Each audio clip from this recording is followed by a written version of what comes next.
লাভ today প্রেমের তাবিজ চ্যানেলে সবাইকে স্বাগতম। বন্ধুরা, আজকে সুন্দরী প্রেমিকাকে কাছে পাওয়ার একটা আমল বলবো।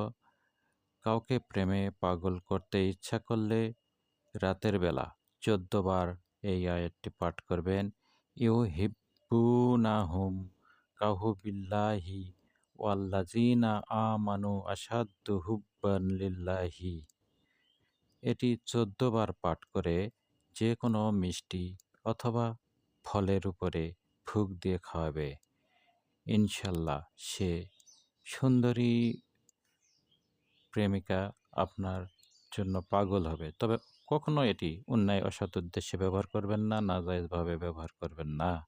আপনার স্ত্রীর জন্য এটি করতে পারেন, স্বামীর জন্য করতে পারেন বা সন্তানদের জন্য করতে পারেন, কিন্তু অচেনা কোনো মেয়েকে এটি করতে যাবেন না, তাহলে গুনাহগার হবেন। কাজেই এই আমলটি করার আগে অবশ্যই একটু চিন্তা ভাবনা করে নেবেন। সকলকে ধন্যবাদ।